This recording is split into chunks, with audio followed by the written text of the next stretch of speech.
Hello and welcome to another Daily Record Sports special, and in the latest in our series of In Conversation. I'm joined by my Daily Record colleague Anthony Evans. Anthony, how are you? All good, Scott. How are we doing after a big night? A big night, even better day maybe.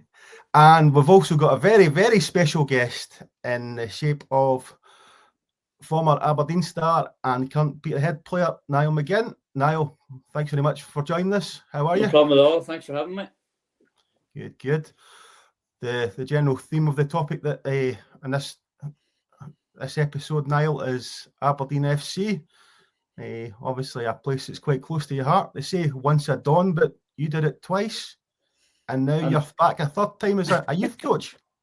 Yeah, 3 times. I can't seem to get away from the place. I think just obviously you get an affiliation with a place. You enjoy the place first and foremost, living there. If your work's good and you're enjoying your work, which you obviously did for so many years, playing my best football of my career, if I'm being honest, and ultimately performances on the pitch, constantly doing well in Europe, constantly doing well in the league, getting the semi-finals and finals. So all bodes well for sort of life in general outside of football as well. So now I have a great affiliation with Aberdeen and obviously the supporters, etc. as well. So I'm back now for a third time. So it's all enjoyable. You get a hat-trick ball for that? I don't think so, but I'm sure you can sort one out. Good. Now we'll go into, obviously, your work in the youth academy later and your own Don's career. But can I just ask you your thoughts on the current situation with Aberdeen just now? Well, it's like anything. I think when you're affiliated with a club for so long, you obviously just want the best for everybody, and that's obviously the players, the manager. You'll always back everybody to go out and give their utmost. And the Scottish Premiership in general is just a very, very tough league, and other teams are getting better. Yes, Celtic and Rangers will always have financially better against other teams, but they're going through a period where they aren't playing their best, but they'll still always get results no matter how good or bad or indifferent they're playing. And I think over the course of the season, those two teams will always be the strongest come the end of the season, and that's what it's been for so many years now. Yes, I think looking off the back of last year with Aberdeen doing so well, there's talk of Aberdeen maybe splitting the old firm, and it's just like for like this year with Hearts doing so well and talking about them splitting the old firm as well. But all in all, in the league, a good competitive league is obviously Celtic Rangers, and then you have your Aberdeen Hearts Hibs, and then the rest battling out for probably that sort of sixth position. You've got St Mirren, who's done really well. Motherwell's playing nice football, maybe not picking up as many wins as they possibly can. Dundee United's done well over the last couple of years. So all in all, out with sort of your club that you're affiliated with, I think you just want a real competitive league, and Aberdeen should be up there every season. There's no doubt about it. So it's just getting that consistency out of the group of players and getting that consistency over the course of the season, good, bad, and indifferent, because you'll always have periods in that season where it's tough, and it's just getting it through those periods where everyone just needs to stick together, and you just want everyone to do well at the end of it. Yeah, we did see a slight upturn in the results, before the international break. Obviously, the draw with Motherwell was a frustrating one. But do you think that it's going in the right direction for Jimmy McLean? Maybe some of the new signings, obviously, there was a lot made over the summer. They're finally starting to gel a little bit in terms of Jesper Karlsson and Marko Lazetic especially. Yeah, no, the squad. I think the squad's very strong. It's like anything. It's just getting the best out of your squad and the best out of the group of players that you have, and the players are definitely good enough. I can only speak on behalf of the squads I was involved in, and yes, they were very, very competitive. A squad full of talented players, and the good thing about sort of the squad that I was in was when you weren't playing well, you always managed to get results, which was good. Whether that was myself, Johnny, Rooney, you've got the likes of obviously Kenny McLean, Ryan Jack midfield, players like this that sort of controlled games, and you'd sort of left it down to the likes of the three that I mentioned with myself, Rooney, and then you had like Greg Stewart, Ryan Christie, James Madison. So you'd always players in teams that could come up with moments, and over the course of the season, more often than not, if you didn't play well, you knew you were always in for a chance of winning games, and that's what it always felt like. There wasn't really too many times we went maybe 3, 4, 5 games without a win. It was just get back on the horse again and go again. We knew we were always capable of winning the next match, and I think that's just the mindset of the players at Aberdeen. It should be that at the moment, but a good thing that I think over the course of the last probably 3-4 weeks, Aberdeen have won games without playing well, and to go to St Mirren, to go to Kilmarnock, these have always been tough venues over the years. So if you get your home form right, these away wins will make it a good season. So home form is always pivotal to having a good season. But if you're picking up wins away to St Mirren and Kilmarnock, as I said, that can only stand you in good stead. And I think even ideally with Aberdeen having probably a busy campaign regarding European football, cup competitions, etc., and obviously the league.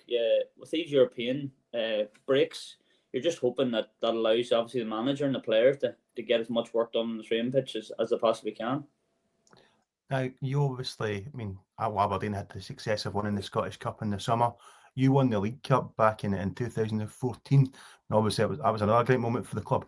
See, after you win a trophy, is there more pressure on the team? And is maybe Jimmy Thellin's team finding that just now? Just that obviously there's maybe more expectation to deliver.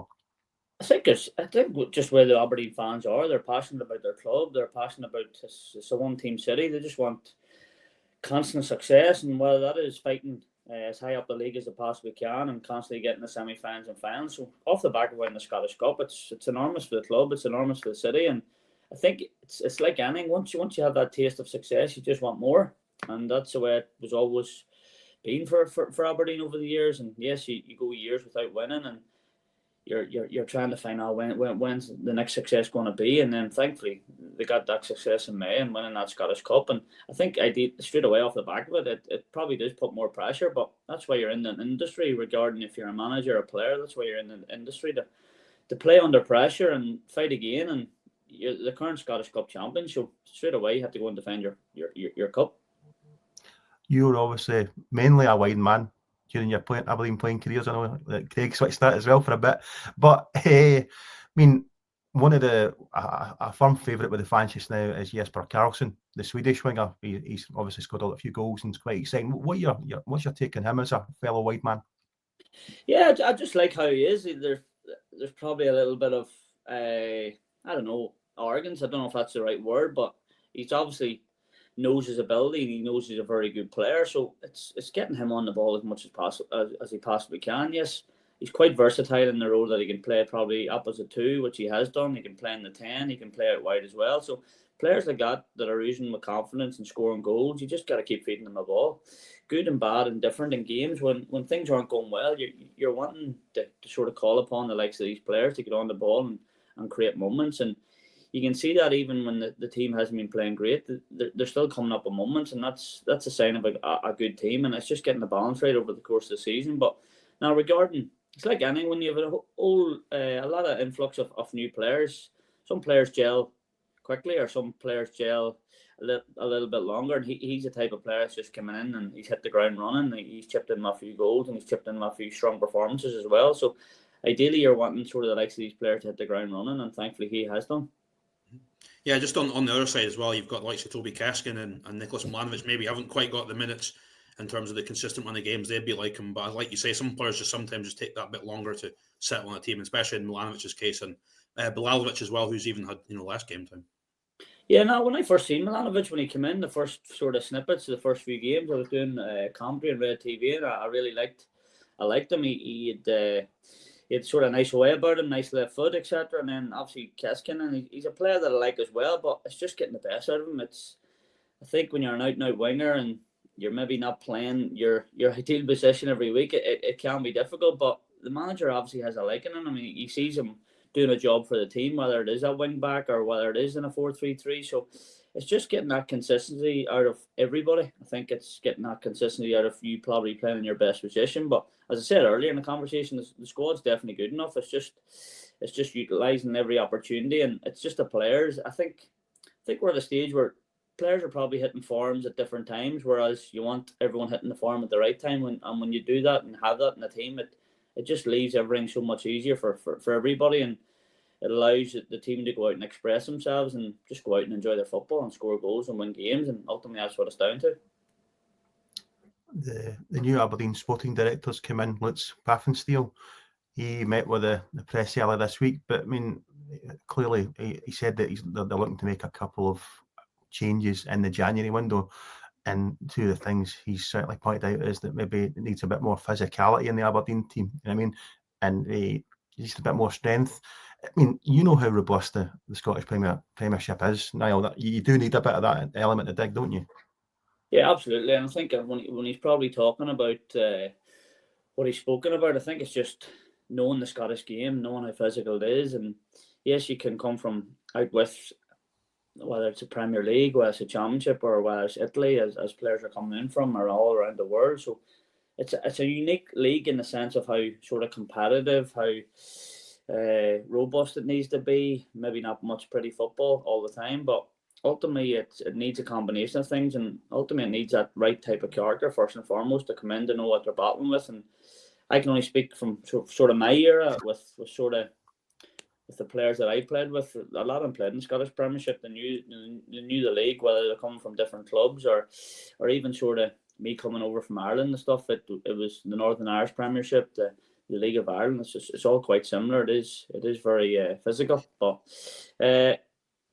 sort of coming to January, I think every January period, every summer is going to be important for the likes of Aberdeen, because they just want to get back on the horse again and back being competitive in the league and challenging as high up the league as they possibly can, and winning trophies and being in cup competitions for a long time. So every, I think, sort of January transfer window, summer transfer window, whether it's good, bad, and different, as I said a few times now, it's just bringing the right people to the club to make the clubs a success. And whether that is a new sporting director coming in, whether it's the right type of players coming in, or whether some players maybe have to go on, it's just getting the balance right of everybody pushing in the right direction. So it's a combination of everything to ultimately boiling down to getting the best players on the pitch to obviously do well for Aberdeen. And just on Lutz as well, obviously being around Cormac Park yourself in a coaching role now, you think he's the kind of guy? Obviously, we've seen some of his colourful background, some of the stories about him, but do you think he's that kind of character that could just give everyone a lift, as well as that the differences he can hope to make on the technical side of things? Absolutely. I think sometimes it's good to bring in somebody with maybe a different type of character, different type of personality. He seems a guy that he's going to be easy approached, easy to speak to, and obviously ultimately he's got huge experience. And Aberdeen have obviously took their time over bringing the right man in, and hopefully he can be that man. And I think ultimately when sort of even listening to him and listening to him speaking, and he wants the best for everybody, and that goes from the top right down to the bottom into the academy. So ultimately it gives the youth academy a big lift. It gives the first team a big lift. It just gives everybody a huge lift around the club, and he'll be wanting to come in and everyone pushing in the right direction to do the best for everybody. Ultimately things mightn't work well straight away, but if they do, then happy days. But these things maybe take a bit of time, and it's just everyone singing off the same hymn sheet. And if everyone can do that, whether it's the likes of a Dylan Loban coming in the last number of weeks, which is good to see. Ultimately, that gave the whole academy a lift straight away, because that's what you want to see. You want to see young, good talent coming through the youth system, and boys like that can definitely give the whole academy a lift first and foremost, and then ultimately give the first team a lift as well, because he's coming in with no fear, and he's come in, done very well, got his call up to the Youth Scotland teams as well. So all in all, it's all positive stuff sort of coming out of Aberdeen probably in the last couple of weeks. Obviously, it's a big game this weekend against a Hearts team that are very much in form and top of the league. How do you see that one going? It'll be a tough one again. It's a funny one. It's over the years I've always felt going away first and foremost to Tynecastle has always been very, very difficult, and Aberdeen haven't won there in a long time. But I've always found over the years that we always did well at home against the Hearts, the Hibs, and vice versa. Going down the road, it always felt difficult. So it's just maintaining that sort of, yes, Aberdeen haven't done well this season at home, but ultimately, there has been pleasing performances, especially the European game. But it's just, I think it'll be a good atmosphere on Sunday. I think obviously Hearts coming, Derek McInnes coming back, Hearts are flying. I think if there's any home game that you're looking forward to, it's probably this one that can sort of turn the season and turn the season regarding your home form. It's probably going to be this one.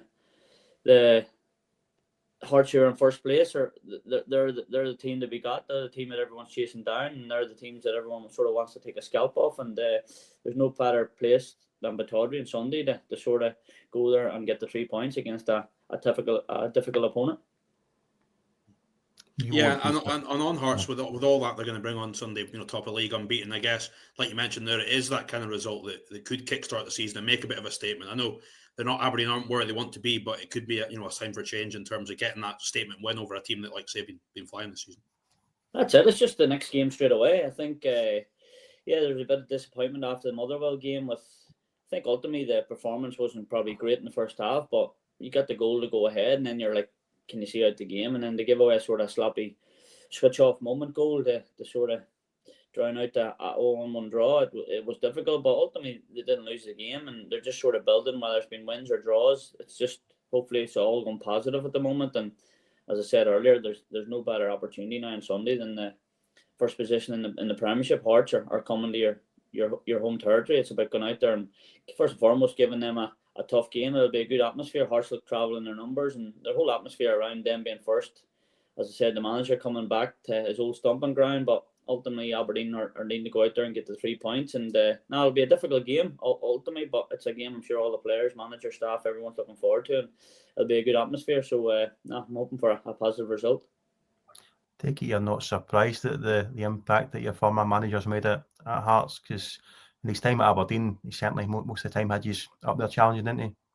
Yeah, no, I'm definitely not surprised. I spoke to him during the summer, etc., and I've always sort of kept in contact with him now and again, which is good. He was massive for me and massive for in my career, and which sort of had that good relationship on and off the field that you could obviously rely on me on the pitch, etc., etc. So it's no surprise to me how well he's done. He's always created a good team spirit. He's always created a group of players that have been around the league, they know the league, experience, and that's always been built on talented players as well. So he always gets a good mix of different types of characters, and I think even Derek, even before he brings any player to the club, he would always, maybe more often than not, even meet them in person, sort of do a bit of research on their character and how they are as a person, what they can bring to the club first and foremost, and then obviously if they have the ability to go with their type of character that they are, it's a big positive. And he's always recruited well over the years, and he's obviously done that with the help of different systems at Hearts now.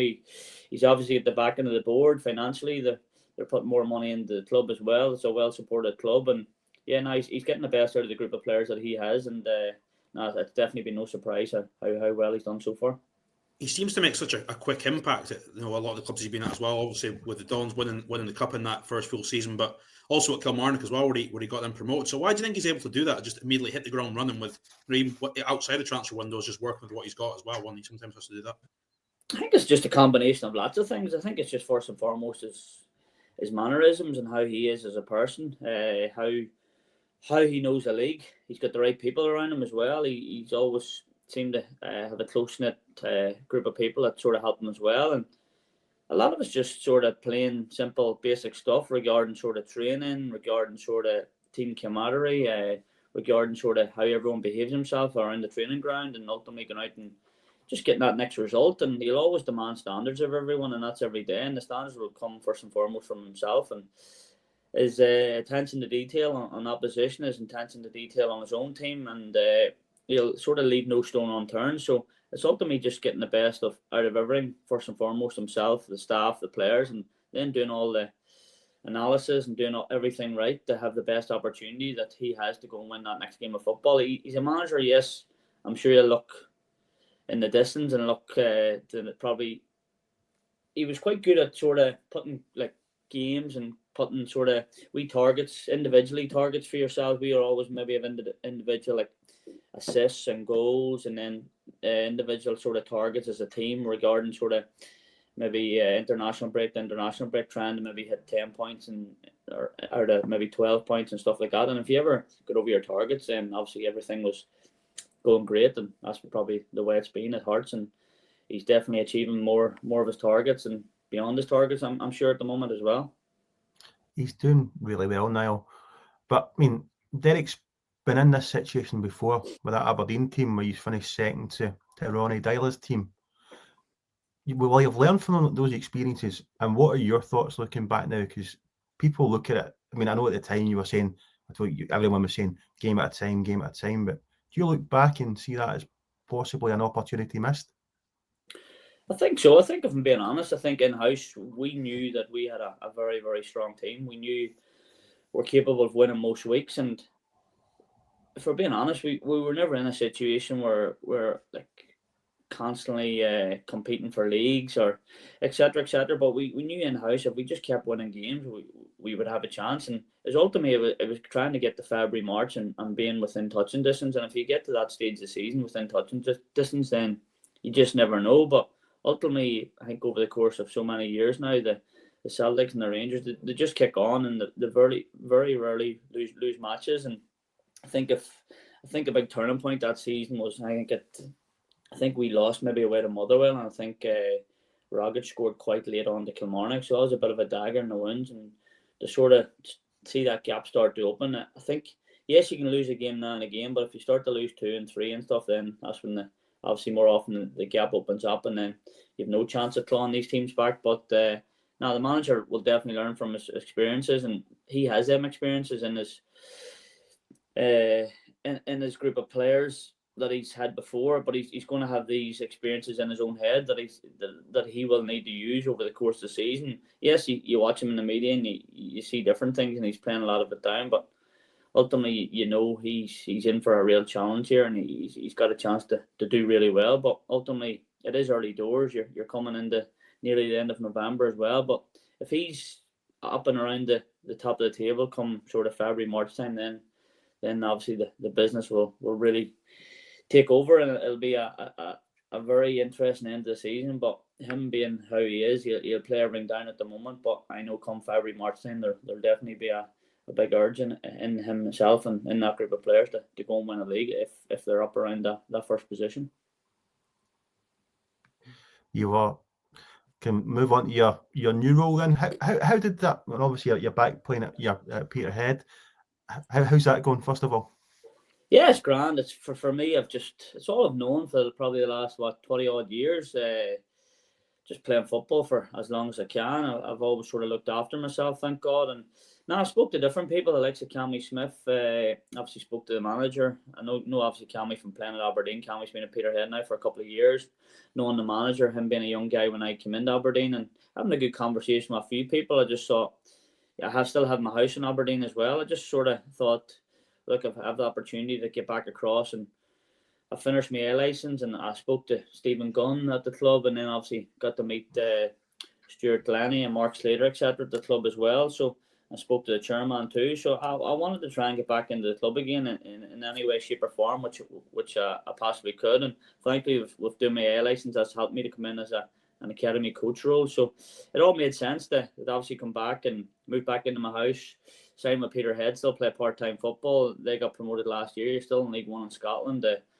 Scotland is placing over very well, as you know, in Scotland, and playing here for a long time. So it's all boded itself in very well for me that I'm still playing part-time, enjoying that, and obviously just starting another career in coaching and just constantly learning in a brilliant academy. So it's good to give back to a club that helped me so much in my football career. So it's just nice to get back in and see the young talent coming through, and obviously just ultimately learn on the pitch, learn off the other coaches, and learn off the people in charge.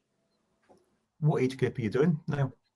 I'm with the 14s at the moment. I'm with the 14s at the moment, which is good. But the way it's sort of, I'm 3 nights a week coaching, but the way with my training works with Peterhead, I end up actually helping out with the 15s and the 17s at different times. So I've come in with the 15s, and I've come in obviously done a few sessions with Andy with the 17s as well, which has been pleasing, and I've helped out in a few different games as well. So ultimately, it's worked out well because I'm sort of dipping in with the 15s to 17s with a wee bit of coaching here and there, but I'm mainly with the 14s. So all in all, now it's been really, really pleasing. We've got a really good group of 14s. So we've beat Hearts Hibs the last couple of weeks, and now we've got a good squad of young players there. It's a group of young players that have been together for a couple of years, and a guy, Kyle Buick, who's the manager, he's done a brilliant time with them. So he has. So now it's up to me coming in and learning and just seeing these young lads develop, because they've got the best of the best. I keep telling them they've got the best of the best of facilities, equipment, everything, and obviously the good coaches as well, as I'd like to say. But they have the best opportunity to go on and make it, and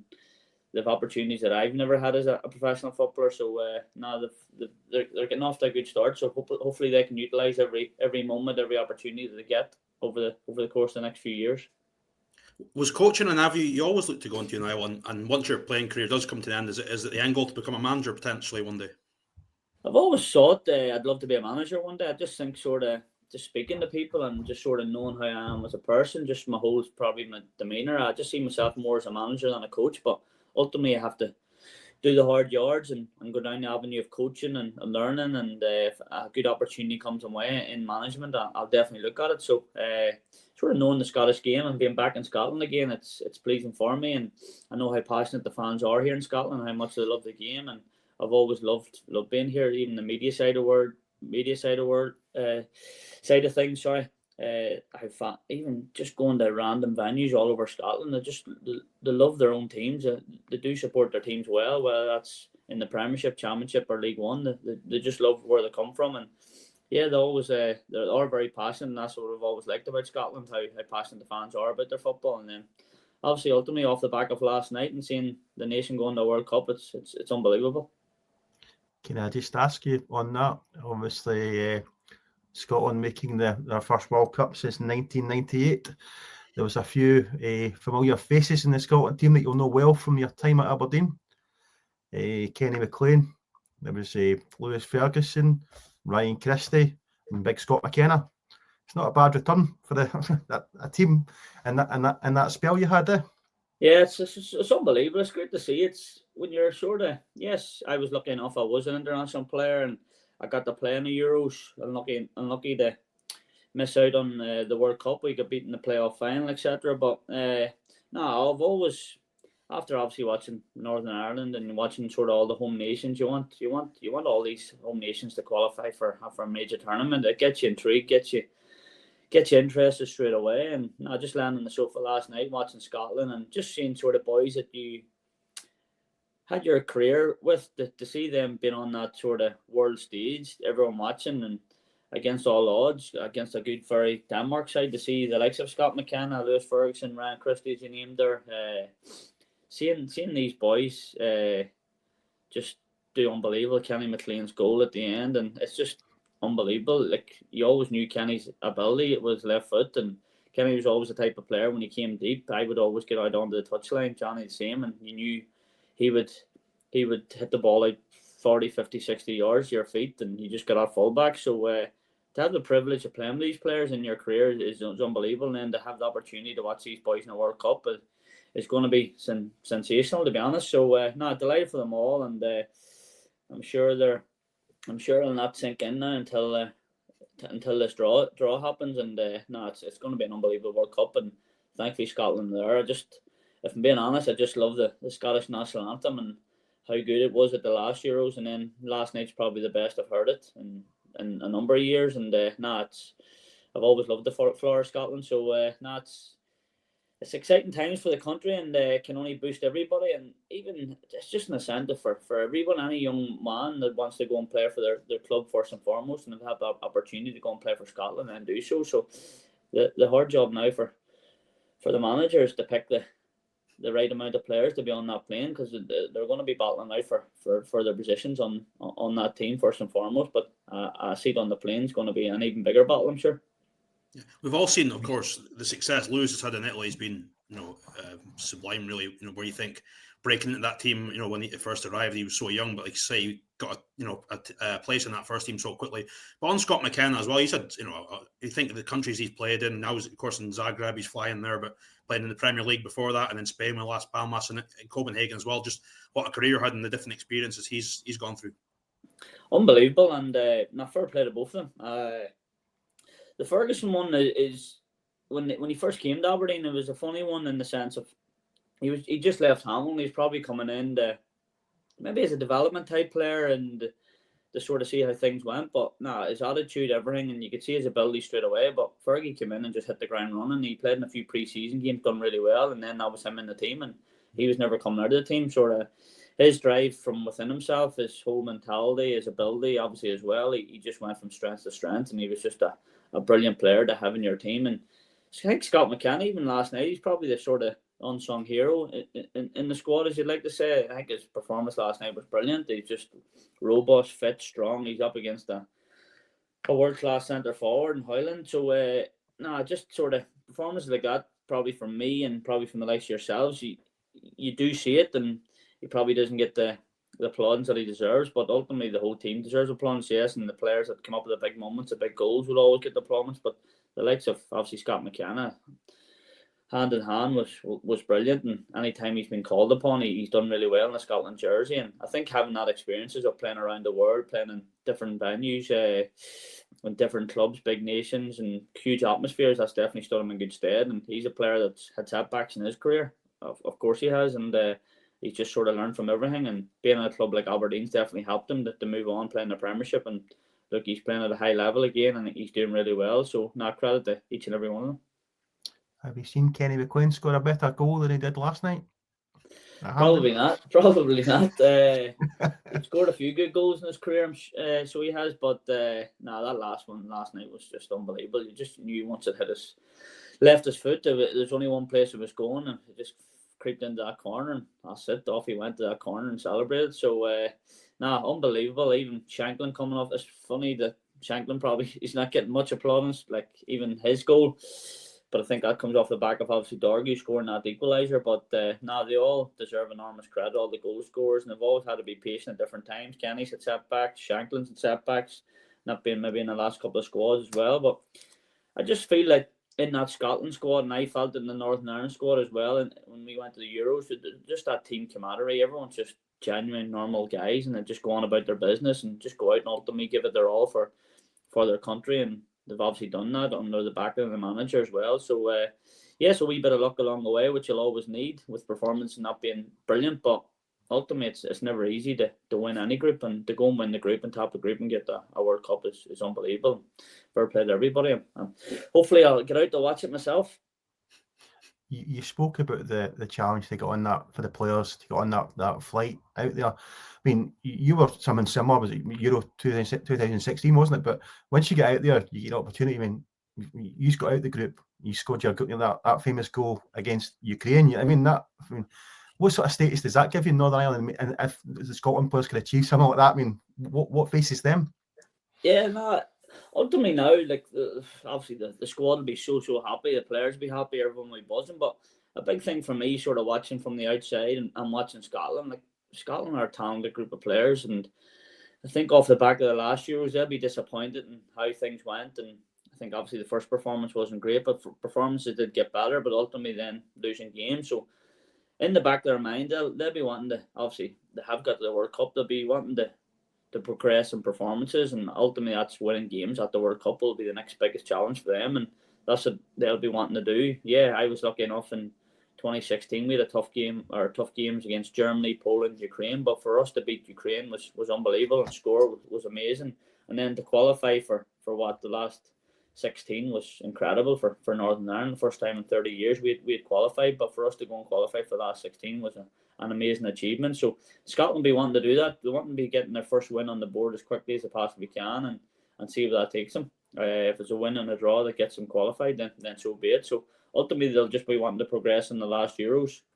Yes, it'll ultimately probably be more difficult, but in the same time maybe coming up against better teams, but ultimately they might. There's teams in there definitely. I've looked at the World Cup teams that have all qualified this morning, has gone through them. There is a lot of teams there that Scotland would definitely fancy their chances of beating, so hopefully they get a relatively decent draw. Good. Now, a bit about your own Aberdeen career, if we can put you on the spot. Your time at your two spells at Aberdeen, what were the highs? I think just a lot of highs, which was good for me. I think opportunity to play in semi-finals and finals, and ultimately winning the League Cup was probably the best moment. I think making your debut, scoring your first goal, but I think just the first season, although like we end up finishing I think 7th or 8th that season. Yes, as a team it wasn't great, but for me to come in and just have an unbelievable first season, play as a centre forward, score 21 goals in my first season, ultimately it just gets you in, gets you settled, and gets you sort of being like a fan favourite type figure straight away, and having that sort of confidence just to kick on and progress. And then obviously Derek and Doc coming in the second season, and then moving me out on the wing, and just sort of probably moving into a different role where I was going to create chances and try and score goals as well. But I've had a lot of highs, European nights as well, beating Groningen, beating Rijeka, scoring out in Groningen as well, and scoring at home against Rijeka, because we went 3-0 up away from home, and then we went 2-0 down in the home game, and then I scored the next goal to sort of give us a wee bit of more breathing spaces. But ultimately, even like playing against Real Sociedad, Burnley, tough games. I'm just jealous now because it's a lot easier now to get into Europe. It's a lot easier to obviously play in Europe for Aberdeen. We had the tough times where you had to get through 4 games even before you got the group stages, which was crazy. But the whole format now, it's a lot better for everybody. And I'm probably a bit jealous in that type that they can play in these group stages now. But ultimately, I wouldn't change it for the world. An unbelievable Aberdeen career that I'm proud of, and scored a lot of goals. Had good times. So I'm just fortunate that I played in a good area with good players and good teams and under good managers as well. What was that partnership like with yourself and Johnny Hayes and Adam Rooney? Because you just seem to score goals and set each other up at will at times. Yeah, it was brilliant. I think just ultimately Bobby and Irish just getting on well off the pitch. I think it's no surprise I spent a lot of time with Johnny off the pitch. He was my really good friend. Even was always around there for Christmas dinner and stuff. We just got on along really with the family. His missus was brilliant to me in the sense of always welcoming me in. I'll get on well with his kids as well. So we had a good relationship on and off the pitch, and that ultimately allows you to go and just play good football, enjoy. And I'll never forget it. I think we went through a difficult time where we lost a couple of games, and Derek brought me, Johnny, and Adam Rooney into the office, and he knew what we were about. He knew what we brought to the team, and he just had a good meeting with us. And he just said to the 3 of us, he says, "Look, see for the next 6-7 games, you 3 are playing every week. We need results, we need performances. So for the next 6-7 games, and to have that backing of the manager and having that, for him to say that to us was unbelievable, and it gives you confidence straight away that you know that the manager has faith in you and he knows your ability to go out and win games. So for him to realise that and bring us into the room and have a good meeting with us, it ultimately helped. We end up winning games and scoring goals. So for him to see that in us 3 was huge, and we knew that ourselves. If we could, we knew our strengths. Johnny knew his strengths, I knew my strengths, and obviously Rooney being a fox in the box, he'd like to say, be in the right place at the right time, and he would always sniff out chances and goals. And now he knew what to sort of get from the likes of me and Johnny, and me and Johnny obviously brought different things to the table as well. So ultimately on that just worked out well. Niall, Mark Stephen is asking, where did you enjoy playing most? Up front under Craig Brown, the late Craig Brown, God bless his soul, the last man to take us to a World Cup final, or on the wing under Derek McInnes? If I'm being honest, I think the first season was just unbelievable because I've never played as a striker before, and I just always felt even when you weren't playing well, you always get chances, and ultimately that obviously resulted. And I enjoyed that first season because Ryan Fraser just came on the scene and he was creating a lot of chances for me and scoring, and I was out injured for a period, and he sort of when he came into the team, I just knew I was coming in that period where Wee Risey was brilliant, and he was very quick and direct and would create chances. But ultimately, that one season was unbelievable, and I'd never have a season like that ever again. But I think just sort of adapting me as a player and just sort of trying to be more of a consistent player with sort of assists and goals. I think I really enjoyed playing out wide because I ended up playing there for 7-8 seasons, and if I'm being honest, I probably enjoyed those 7-8 seasons more so than probably the first season, regarding just sort of having that trust in myself, having that trust in the manager, and having that sort of chance to just progress as a footballer, that I was playing every week, and I had the trust of the manager that I could sort of work on different types of my game more so than being a out and out striker, because I knew sort of with different signings that we're bringing in, I would probably have to adapt and change and go wide, and then so be it. But if the different manager sees you in a different position in the team, you just got to go for it and just work hard in that position. And thankfully, it was just me maintaining that consistency over the course of so many years. So probably to answer your question, first season was unbelievable. Yes, I scored a lot of goals, but I think I just take more satisfaction in creating chances, scoring more goals, and being consistent over a longer period of time. Derek Murray asks, what difference did you notice in playing for and training with Celtic and Aberdeen? I think it's just, I think ultimately both are quite the same. They're 2 big clubs, and I think it just comes down to the players that you have in your change room, just always demanding standards. And I was lucky enough, I had Scott Brown in Celtic, and then later in his years, I had him at Aberdeen as well. So to have players like that to demand standards every day was brilliant for me. But regarding coming into Celtic, I was coming in as a development player. I was coming in to try and work my way into the first team, which I ultimately did, which was great for me. So it was an incentive for me to go in and hit the ground running.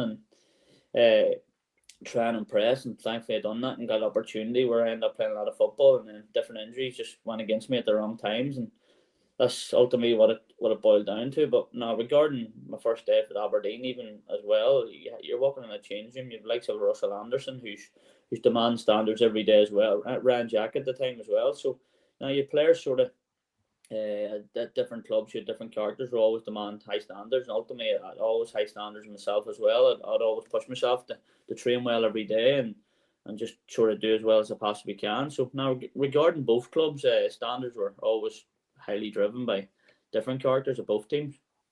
I've got a question as well from Lewis Main, who asks, who was the best fullback who played behind you in your time at Aberdeen?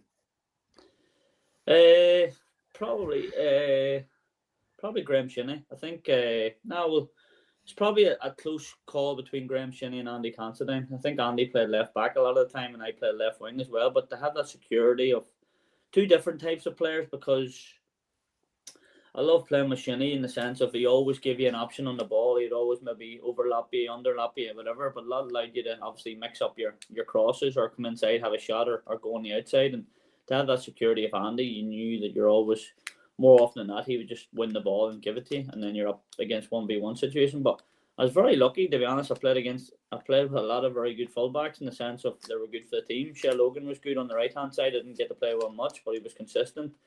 Enjoyed playing with Max Lowe for a period as well. Greg Lee. I was just very fortunate. I got to play with a lot of good ones, and thankfully we sort of worked off each other more so. But I know Shinney obviously played midfield a lot, but I love playing with Shinney when he was a fullback as well, and Andy Considine being a big one too.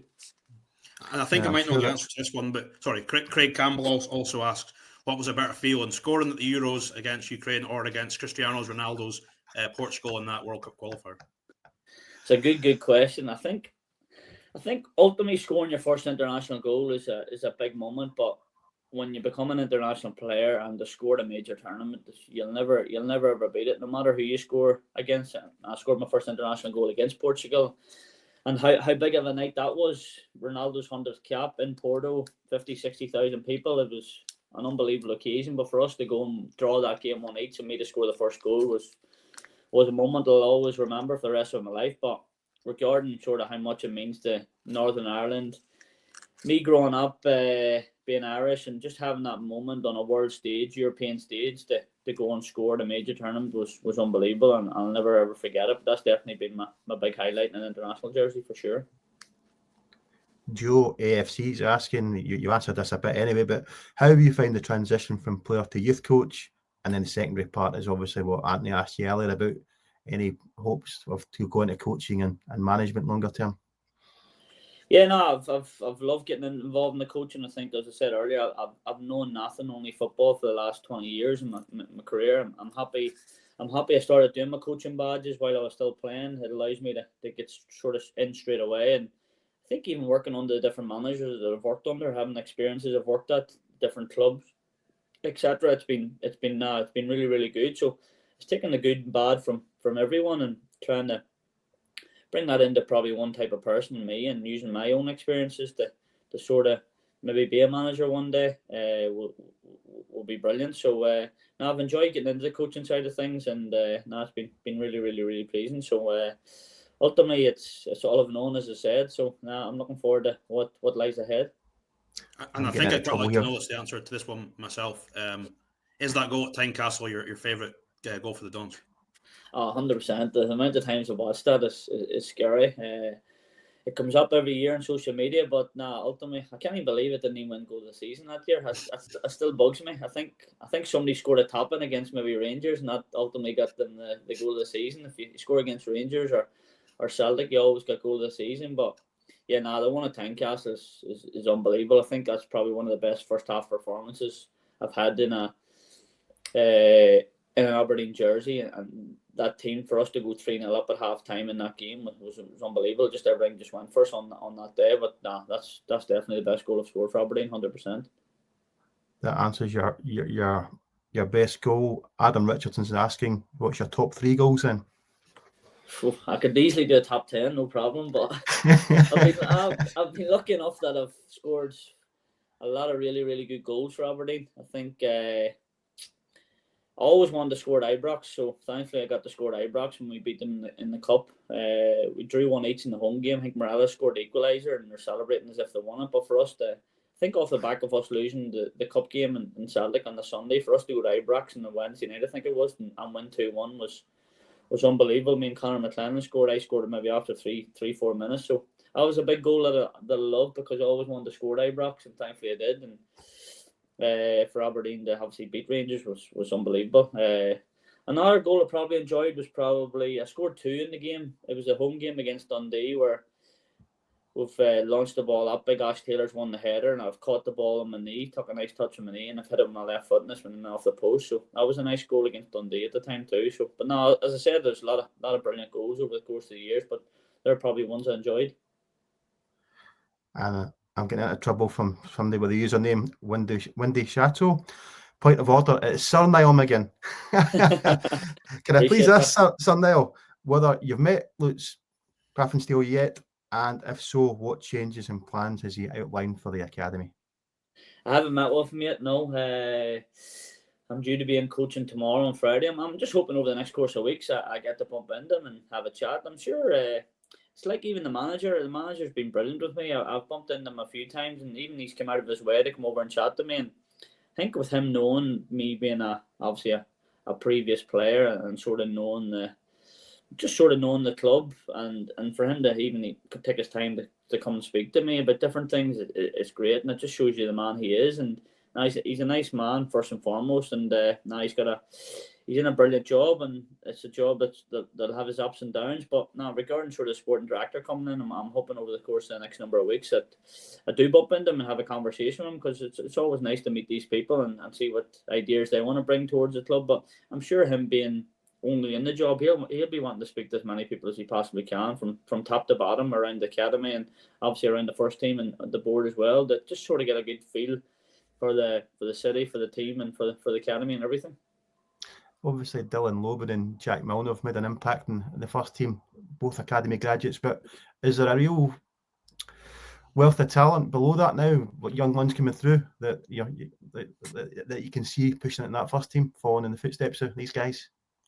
Yeah, definitely. I think Dylan Loban's hardest game this season has been Peterhead away, when we beat them 4-2, and I was up against them and I scored 2 goals. So I think I had that wee bit of experience, and I remember saying to him during the game, I was like, "You're a talented boy, keep pushing on." And I just felt like I needed to say that to him during the game, because I knew he's a talented lad, done well out on loan, and now he is in the first team, which is great to see. So I think for him to even to come up against the likes of myself, it's good experience for him, and it's definitely and I even have them sort of words of wisdom from myself as well. It's always nice. But now, regarding the talent coming through, and it's good to see the likes of Jack and Dylan doing well and getting their opportunity. And the next thing for them is just consistency and that's playing every week and doing well. But now, regarding talent, which I'm liking at the moment, regarding sort of how they're doing things, a lot of the younger players are out on loan. They're playing men's football, and ultimately I think that'll help them and stand them in good stead in the longer term. They're playing men's football at 17, 18 years of age, so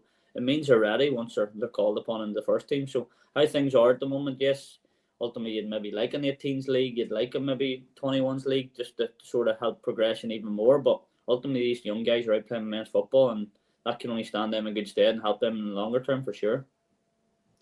Exciting times ahead for yourself as well, Niall. I've taken up a lot of your time. I appreciate you coming to talk to us at Dale Record Sport. I'd like to wish you all the best for the season with Peterhead and with the Aberdeen Academy, and off the field as well. Thank you for your time and reminiscing with the Dons and looking forward. No problem at all. Thank you. Thanks a lot, Thank you very much. No problem. Cheers. And I'd like, if you want to keep up to date with all the latest football and Aberdeen news, go to the Dale Record website and all our social media channels for all the latest breaking news. Thank you for watching, and all the best. Hopefully we'll see you soon. Take care.